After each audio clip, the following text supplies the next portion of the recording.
नमस्कार दोस्तों, मेरा नाम राजेश बाबर है और यामिनी ज्योतिष आपका अपना चैनल है, उसमें आपका स्वागत है। तो आज एक बहुत छोटी सी वीडियो बनाने जा रहा हूँ। किसी का आग्रह था मेरे को, कुछ 3-4 अलग अलग विषय हैं जिनको एक साथ मैं यहाँ पे सबका उत्तर दे दूँगा। और वीडियो आरंभ करने से पहले बहुत बहुत धन्यवाद जो लोग मेरा चैनल सब्सक्राइब कर रहे हैं। आशा करता हूँ ऐसे ही आप मेरी वीडियो लाइक करते रहेंगे, शेयर करते रहेंगे अपने मित्रों के साथ, अपने रिश्तेदारों के साथ। तो आइए वीडियो आरंभ करते हैं दोस्तों। अभी हाल ही में मैंने एक वीडियो बनाई थी कि गर्भधारण का वर्जित काल कैसे आपको देखना है। बहुत से मेरे पास मैसेज आए हैं और अभी मैंने वो कमेंट्स जो हैं अपलोड नहीं किए हैं कुछ कारणवश। देखिए, ये एक ज्योतिष का ही बहुत महत्वपूर्ण जो है विषय है और जो लोग ज्योतिष के प्रेमी हैं, जिनको ज्योतिष में सच्चे मन से सीखने की इच्छा है, उनके लिए बहुत ही महत्वपूर्ण जो है एक वीडियो है। जिनको सिर्फ ज्योतिष एक हॉट टॉपिक सीखने हैं कि जो सबसे गर्म मुद्दे हैं उनके बारे में ही आपको विद्या जो है वो सीखनी है, तो उनके लिए वो वीडियो नहीं है दोस्तों।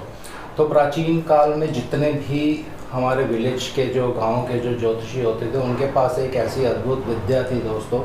वो आपको एक समय बता देते कि इस समय में ही जो है आप अपने वंश को आगे बढ़ाने की प्रक्रिया जो है उसको अपनाएं। इस समय में अपनी पत्नी के साथ संभोग करें तो अवश्य ही आपकी जो संतान होती है वो आपके वंश का भी नाम रोशन करती है और स्वस्थ और निरोगी संतान जो है उत्पन्न होती है।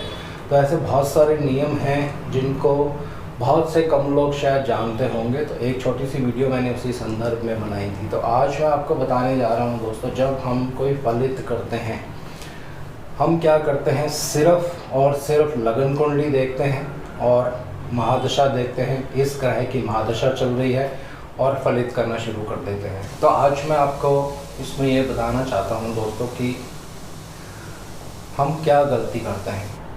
तो एक छोटे से विषय पे बात करते हैं। एक पंडित जी हैं, उन्होंने मुझे कुछ सूत्र जो बताए थे वो आपके साथ मैं भी साझा करूंगा। मंगल देव के बारे में बहुत सी गलत धारणा है दोस्तों कि जहाँ बैठेंगे मांगलिक दोष बना देते हैं, या मंगल देव चौथे घर में, सातवें घर में, ये सब एक विस्तार का विषय है। लेकिन मंगल देव जब 12वें घर पे दृष्टि डालते हैं तो बहुत ही खराबी कर देते हैं। ऐसा आपने बहुत जगह जो सुना भी होगा, बहुत से यूट्यूब चैनल्स पे सुनने में आया होगा आपको कि 12वां घर जो होता है ये पति पत्नी का शैया सुख होता है, जहाँ से वो जो है अपनी लाइफ को एंजॉय करते हैं, घूमने फिरते हैं, विदेश जाते हैं, एक साथ समय बिताते हैं। और ये घर जो होता है संभोग का भी माना जाता है।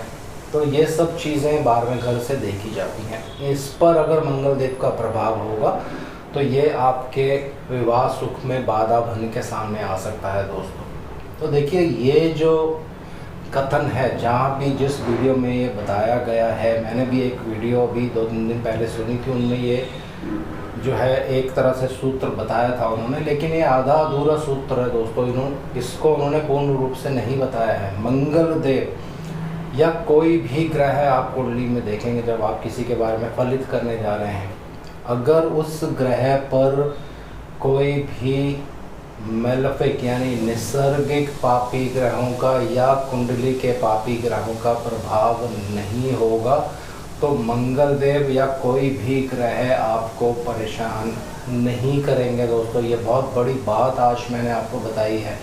बहुत से शायद कम लोग हैं जिनको ये बात पता रहती है।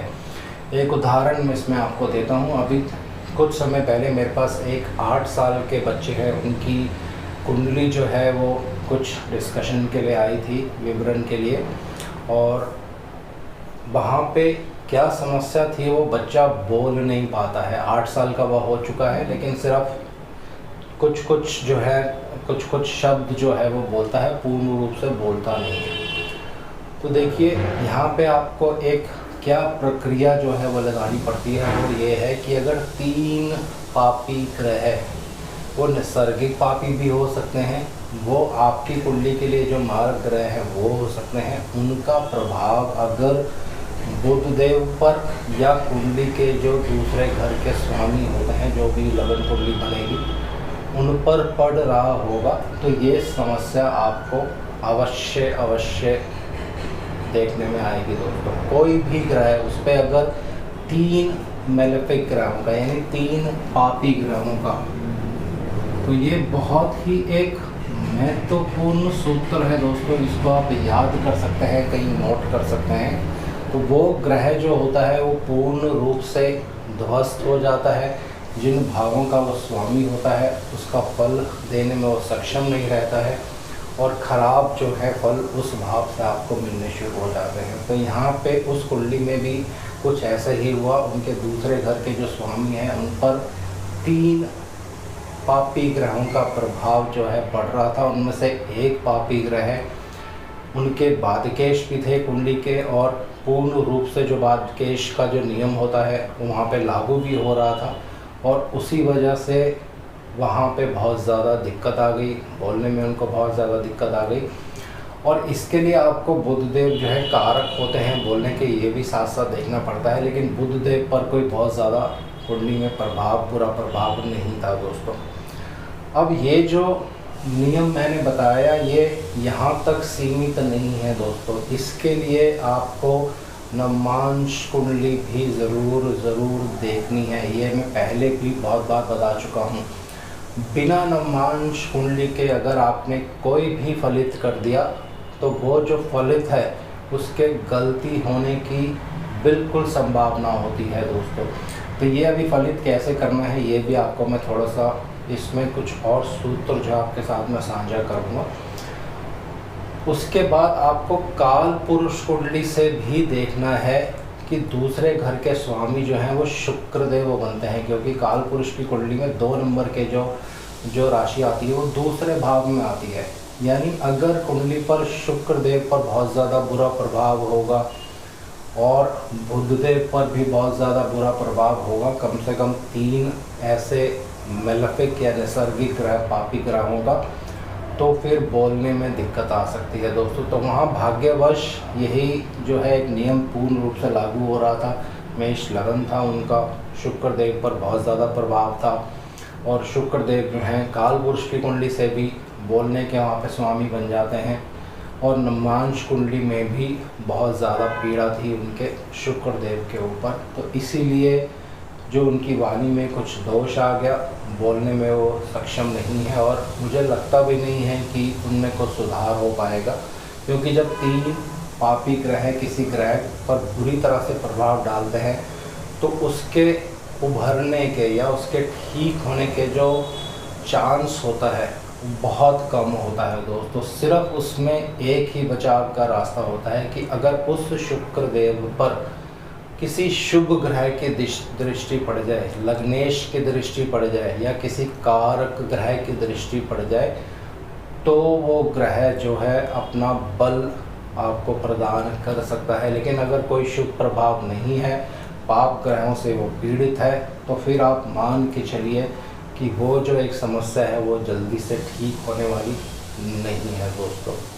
तो ये एक नियम हो गया जो आपको याद रखना है। अब दूसरा नियम मैं आपको बताने जा रहा हूँ। अक्सर हम क्या गलती करते हैं, जो लोग नए विद्यार्थी हैं अभी ज्योतिष सीख रहे हैं, जब आप किसी की कुंडली देखते हैं, उनका विवरण करते हैं, कोई महादशा के बारे में आप फलित कर रहे हैं, महादशा के बारे में देख रहे हैं कि ये महादशा में किस तरह का जो है आने वाले समय में प्रभाव देखा जा सकता है, तो हमें इसमें 2 चीज़ें अवश्य देखनी है दोस्तों। ये 2 चीज़ें क्या है? ये 2 चीज़ें हैं लगन कुंडली और नवमांश कुंडली।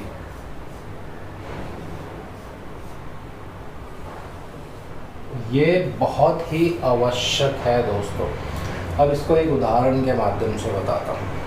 मान लीजिए आपकी कुंडली में कोई ग्रह उच्च के हैं, अच्छी जगह पे विराजमान है, नवम भाव में विराजमान है, उच्च के हैं, और उन्हीं की महादशा आपको आरंभ हो जाती है। आपने जल्दी से फलित कर दिया, कुंडली देखी और फलित कर दिया कि ये दशा तो आपके लिए बहुत अच्छी जाने वाली है। लेकिन जो सामने व्यक्ति आपके सामने बैठा है, जो अपना फलित आपसे करवाने के लिए आए हैं, वो इस बात से सहमत नहीं होते हैं। वो कहते हैं कि ऐसा नहीं है। अब देखिए यहाँ पे क्या गलती हमने करी है या क्या गलती हो जाती है फलित करते वक्त। आपने सिर्फ लगन कुंडली देखी, उसमें देखा कि वो ग्रह उच्च का है, महादशा चल रही है, तो इसका मतलब महादशा अच्छा फल देगी।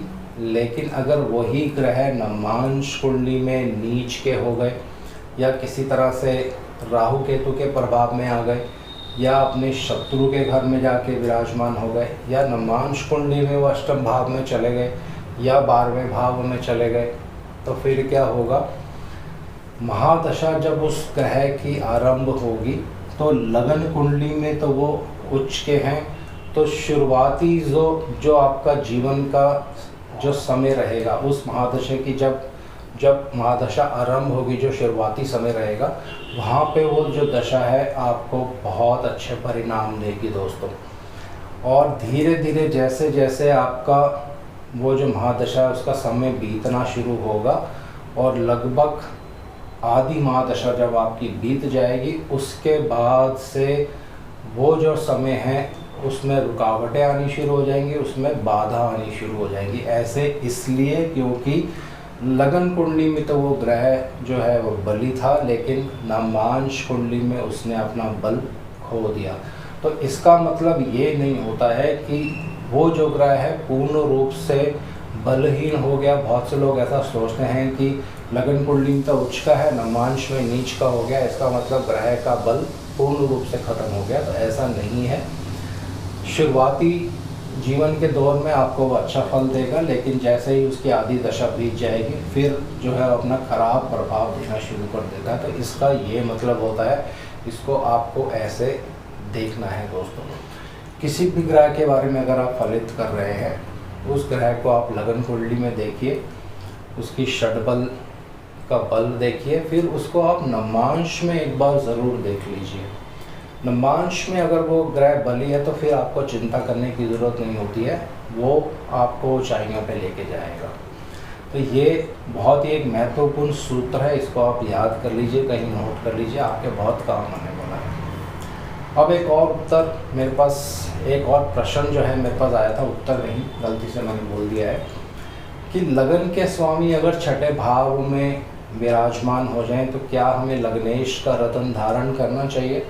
तो यहाँ देखिए एक छोटा सा सूत्र जो है वो काम करता है, वो मैं आपको बता देता हूँ। आजकल के दौर में जहाँ सब लोग मटेरियलिस्टिक सुख, मेरे पास बड़ी गाड़ी होनी चाहिए, मेरे पास बड़ा घर होना चाहिए, अच्छी नौकरी होनी चाहिए, अच्छा व्यापार होना चाहिए, बैंक बैलेंस होना चाहिए, तो आज के युग में 4 भाव जो हैं बहुत महत्वपूर्ण हैं दोस्तों। ये भाव है तीसरा भाव, छठा भाव, 10वां भाव और 11वां भाव। ये उपचय भाव हैं जहाँ से आपके जीवन में तरक्की होती है, जीवन में आप ऊंचाइयों को छूते हैं, ग्रोथ का भाव है। तो इन भावों में अगर कोई भी जन्म पत्री आप देख रहे हैं, लगन के स्वामी चलकर अगर तीसरे, छठे, 10वें, 11वें भाव में आ जाते हैं, तो ये आपके लिए बहुत ही एक अच्छा योग है। कुंडली में बहुत ज़्यादा बल आ जाता है दोस्तों, खासकर जब लगन के स्वामी लगन में ही रहते हैं, लेकिन उन पे पाप प्रभाव नहीं होना चाहिए। ये नियम आपको साथ में ज़रूर याद रखना है। अब किसी के लगन के स्वामी छठे घर में आ गए, वो व्यक्ति बीमार है, आपने उनकी कुंडली देखी, तो आप पहले लगन के स्वामी को देखिए कि नवमांश में वो कहाँ पे गए हैं। अगर लगन कुंडली में वो छठे भाव में आ जाते हैं और नवमांश कुंडली में वो पीड़ित हो जाते हैं, किसी ऐसे भाव में चले जाते हैं जहाँ पे उनको नहीं जाना चाहिए, अष्टम भाव में चले गए, 12वें भाव में चले गए, तो फिर लगन के स्वामी छठे घर में तो आ गए, परंतु इतनी जल्दी से आपको वो चीज़ें नहीं दे पाएंगे दोस्तों।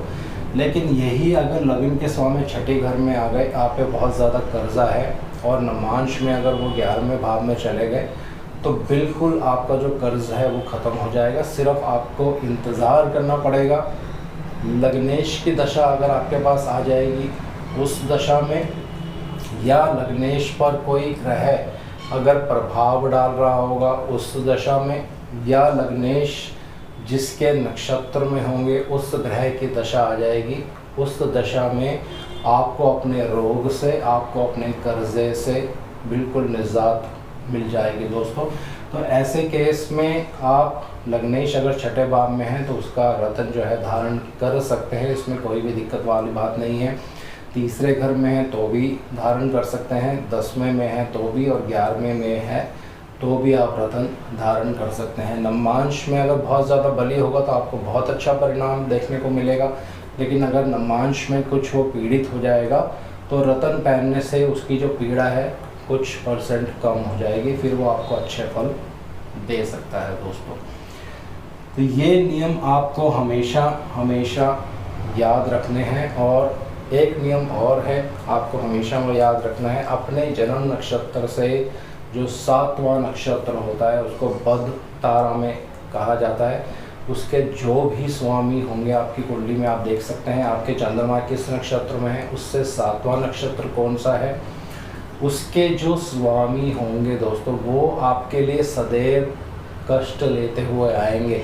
वो कष्ट कितना ज़्यादा हो सकता है, कितना कम हो सकता है, ये निर्भर करेगा उनके ऊपर किन ग्रहों का प्रभाव पड़ रहा है। बहुत ज़्यादा पाप प्रभाव होगा तो कष्ट की मात्रा ज़्यादा हो जाएगी, प्रभाव कम होगा तो कष्ट की मात्रा कम हो जाएगी, लेकिन वो कष्ट आपको अवश्य देंगे, जैसे मैंने आपको पहले बता दिया है। क्योंकि जन्म नक्षत्र से जो 7वां नक्षत्र होता है ये बद तारा में आता है दोस्तों। इसको बहुत ही एक खराब नक्षत्र तारा मानी जाती है।